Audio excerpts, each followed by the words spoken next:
Selamat pagi, saudara yang kasih Tuhan. Kita berjumpa lagi dalam persekutuan doa pagi GKI Gading Indah. Nah, sebelum kita mulai merenungkan berita firman Tuhan, mari kita naikkan pujian berikut ini.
Saudara yang kasih Tuhan, kita masih tentunya di Indonesia ini masih dalam suasana hari kemerdekaan ya. 2 hari lalu bangsa kita baru memperingati 76 tahun kemerdekaannya. Nah, bicara tentang merdeka, maka apa yang Anda bayangkan ya, atau apa yang pertama terpikirkan ketika Anda mendengar kata merdeka? Ya, mungkin kalau dalam konteks Indonesia kita membayangkan pekik merdeka yang suka diteriakan oleh para pejuang dan kemudian sekarang menjadi semacam semboyan yang harus disuarakan oleh para politisi gitu ya kalau mereka mau berkampanye merdeka. Entah apa yang dimaksud dengan merdekanya itu ya, atau mungkin Anda langsung membayangkan merdeka itu kebebasan ya. bebas dari segala macam beban. Zaman saya masih muda dulu ya, beberapa puluh tahun lalu, 20, mungkin sekitar 25 tahun lalu ya, ada seorang artis Indonesia, seorang penyanyi rap ya, namanya Iwa K atau Iwa kalau dulu ya, ikan itu. Nah, dia pertama kali, saya ingat dia pertama kali menjadi seorang penyanyi yang cukup, artis yang cukup dikenal lewat sebuah lagu yang judulnya Bebas. Nah, kira-kira referennya tuh seperti ini, mungkin Anda masih ingat. Bebas, lepas, ku tinggalkan saja semua beban di hatiku. Melayang ku melayang, melayang dan melayang. Bebas, lepas, ku tinggalkan saja semua beban di hatiku. Melayang ku melayang, melayang dan melayang. Mungkin itu yang Anda bayangkan tentang bebas ya, tentang merdeka. Bebas, lepas ya. Bebas dari segala macam beban pikiran. Wah, pokoknya bisa kemana saja ya, tadi seperti kata lagu Iwake, melayang jauh, melayang jauh. Nah, mungkin itu yang dibayangkan oleh kebanyakan orang dengan istilah, dengan kata merdeka. Ya, tidak ada lagi yang membelenggu, tidak ada lagi yang mengikat kita bebas melakukan apapun itu juga. Karena itu kalau kita membaca dalam Alkitab ada beberapa ayat yang mungkin agak membingungkan buat kita. Salah satunya ayat-ayat yang berbicara tentang kemerdekaan. Ya, Alkitab juga bicara tentang dimerdekakan, dibebaskan. Nah, mungkin seperti ayat berikut ini akan sedikit membingungkan buat kita, saudara. Yaitu ayat yang terambil dari Roma pasal 6 ayat 17 sampai 18. Berbunyi demikian. Tetapi bersyukurlah kepada Allah. Dahulu memang kamu hamba dosa, tetapi sekarang kamu dengan segenap hati telah mentaati pengajaran yang telah diteruskan kepadamu. Kamu telah dimerdekakan dari dosa dan menjadi hamba kebenaran. Jadi kalau menurut ayat ini, Rasul Paulus yang menuliskannya kepada jemaat Kristen di kota Roma, dulu jemaat Kristen itu mereka tidak bebas, ya, mereka adalah hamba. Kata hamba yang digunakan dalam ayat ini adalah kata doulos. Doulos itu terjemahan paling tepatnya mungkin bukan hamba ya sebetulnya. Kalau kita membayangkan hamba, mungkin kita masih membayangkan pelayan restoran, pelayan toko. Mungkin kalau di rumah saudara-saudara ada asisten rumah tangga ya, atau kita suka sebutnya pembantu lah gitu. Mungkin itu yang kita bayangkan dengan hamba. Atau kalau mungkin di Keraton Jogja, Solo ada yang namanya abdi dalam, itu hamba. Tugasnya membantu, melayani. Ya. Tapi doulos itu bukan cuma soal dia membantu, melayani, ya. Bahkan bukan cuma soal bahwa doulos itu dia tidak digaji misalnya. Ya. Doulos itu terjemahan paling tepatnya adalah budak.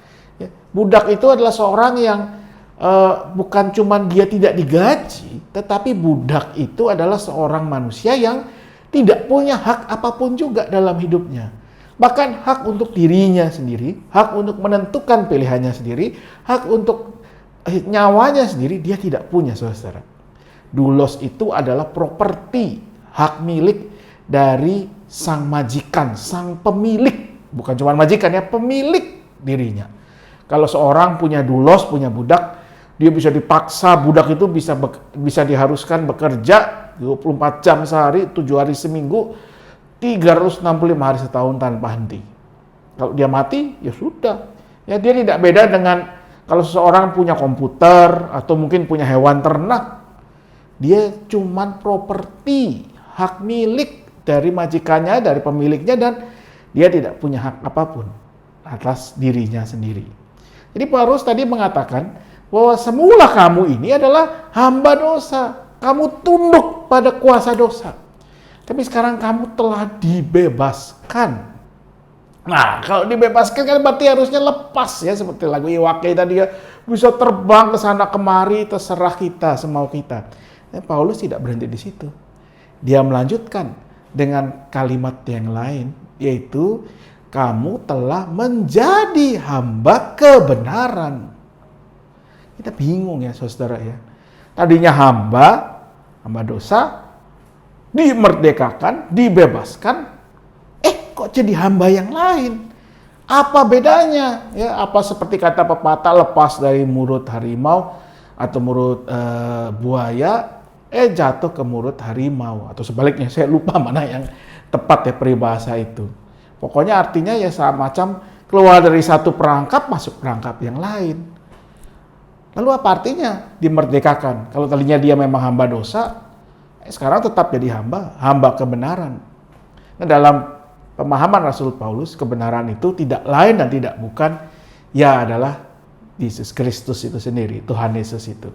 Apa bedanya orang yang dulu menjadi hamba dosa, lalu kini dia menjadi hamba kebenaran, hamba Kristus, hamba Tuhan, kita suka gunakan istilah itu ya. Dulu ketika kita menjadi hamba dosa, ketika manusia adalah hamba dosa, dia tidak punya pilihan, saudara-saudara.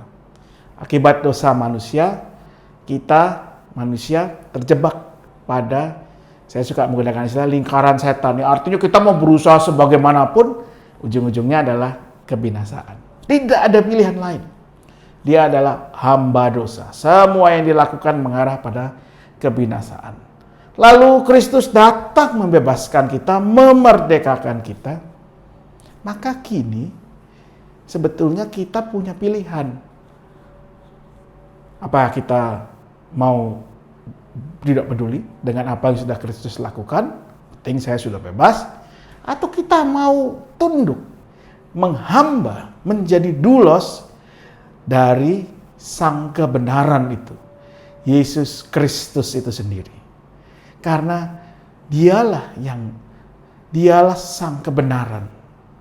Jadi kalau yang pertama itu karena terpaksa, kita tidak punya pilihan, otomatis.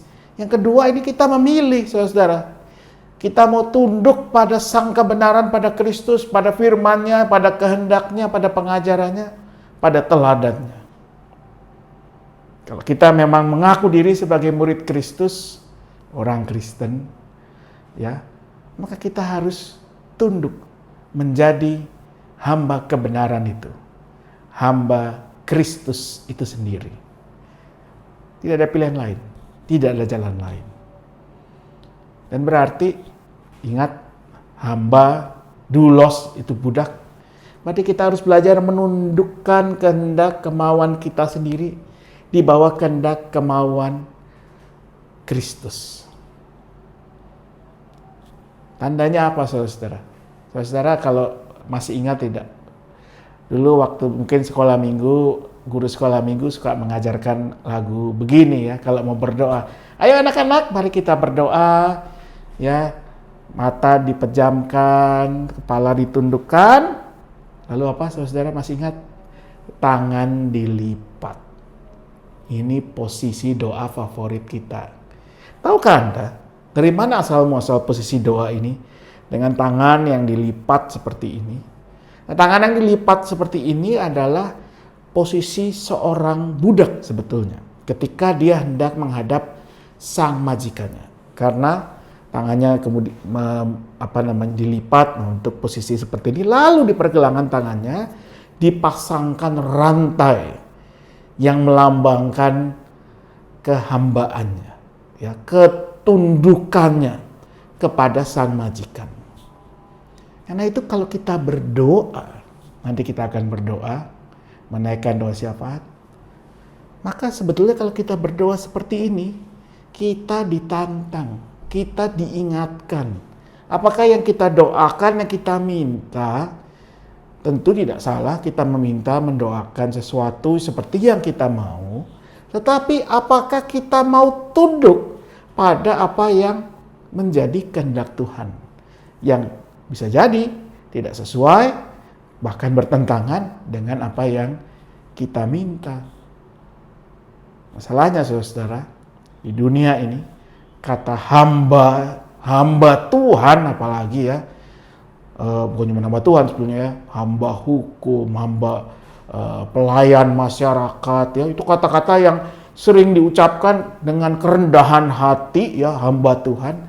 Tapi di balik itu ada satu semacam orang mau meninggikan dirinya. Saya ini hamba Tuhan. Artinya apa? Saya ini orang terpandang, pelayan Tuhan, hamba Tuhan. Anda harus menghargai saya, menghormati saya. Padahal sebagai hamba, dia tidak punya pilihan lain selain tunduk pada Sang Tuhan, Tuhan itu sendiri. Demikian juga kalau kita berdoa, ketika kita mengatupkan, melipat tangan kita, sudahkah kita mau tunduk pada apa yang menjadi kehendak Tuhan, pada apa yang menjadi firman Tuhan, pada apa yang menjadi pengajaran Tuhan?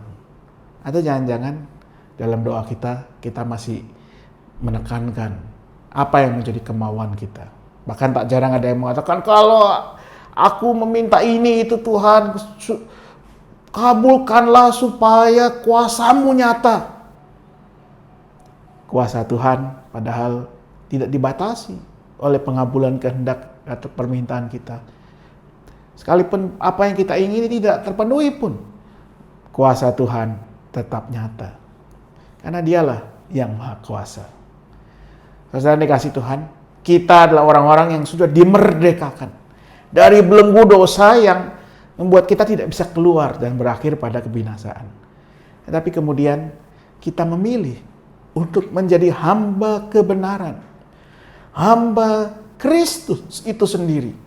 Sang Juru Selamat yang telah merendahkan dirinya, mengambil rupa seorang hamba, supaya dia bisa melayankan keselamatan buat kita semua. Karena itu marilah kita belajar untuk sungguh-sungguh menjadi hamba-hamba Tuhan. Dalam doa kita, dalam diri dan hati kita, dalam kehidupan kita. Kiranya Tuhan memampukan dan melayakkan kita selalu. Tuhan memberkati. Mari kita menaikkan doa syafaat kita.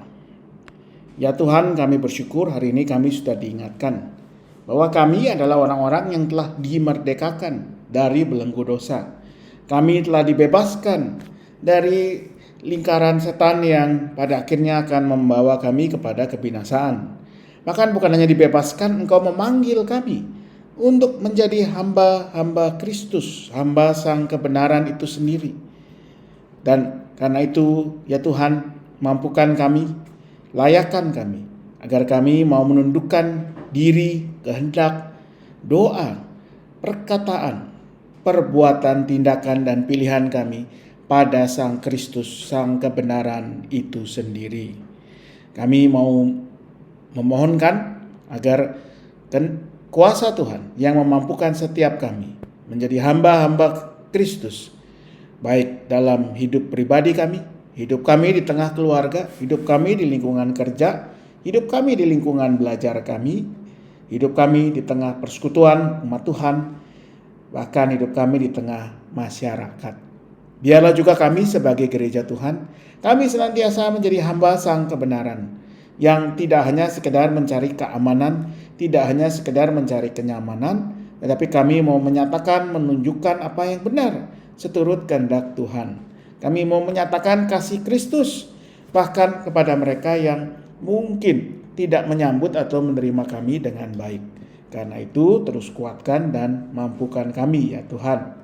Terkhusus di tengah situasi pandemi ini, di mana banyak orang mungkin merasakan berbagai tekanan kehidupan yang membuat mereka menjadi peka terhadap ketidakadilan, yang membuat mereka mudah tersinggung, yang membuat mereka menjadi mudah tersulut emosinya oleh hal-hal yang kelihatannya sepele. Biarlah di tengah semua itu kami boleh dengan penuh kasih, penuh kelembutan tetap menyatakan kebenaran Kristus. Kami tidak hanya mengejar kepentingan, keuntungan kami sendiri, tetapi kami mau menjadi hamba-hamba kebenaran. Biarlah juga para pemimpin kami terus menjadi hamba kebenaran dalam apapun yang mereka lakukan ketika memimpin kami, khususnya di tengah situasi pandemi ini. Maka berkatilah para pemimpin kami dari tingkat pusat sampai di daerah, apapun bidangnya, apapun kewenangan yang dipercayakan kepada mereka, agar bangsa kami yang dengan berkat Tuhan telah 76 tahun menjadi bangsa yang merdeka, boleh terus bekerja mewujudkan apa yang baik bagi kehidupan bersama di bumi Indonesia ini. Kami mau berdoa ya Tuhan untuk setiap keluarga dalam pergumulan kehidupan mereka, pergumulan keluarga mereka, baik itu pergumulan ekonomi, pergumulan kesehatan, pergumulan dalam relasi di antar anggota keluarga. Kami yakin Tuhan akan terus menguatkan setiap orang dalam keluarga. Tuhan yang tumbuhkan kesediaan untuk mau saling melayani, saling merendahkan diri dan hati, saling menolong, saling mengasihi. Agar keluarga kami boleh melewati masa-masa yang tidak mudah ini. Dan biarlah kami semua yang ada dalam persekutuan doa pagi ini boleh terus bersekutu, biarpun kami hanya bisa melakukannya di rumah, tapi kami percaya dimanapun kami ada, doa kami akan menjadi berkat buat diri kami, buat sesama kami, kalau kami mau tundukkan hanya dalam kehendak Tuhan. Karena itu biar kami serahkan doa kami hanya dalam satu nama, Yesus Kristus Tuhan kami, yang juga sudah mengajarkan kami untuk berdoa demikian. Bapa kami yang di sorga, dikuduskanlah namamu, datanglah kerajaanmu, jadilah kehendakmu di bumi seperti di sorga. Berikanlah kami pada hari ini makanan kami yang secukupnya. Ampunilah kami seperti kami mengampuni orang yang bersalah kepada kami. Janganlah membawa kami ke dalam pencobaan, tetapi lepaskanlah kami dari yang jahat. Karena Engkau yang punya kerajaan, kekuasaan, dan kemuliaan sampai selama-lamanya. Amin.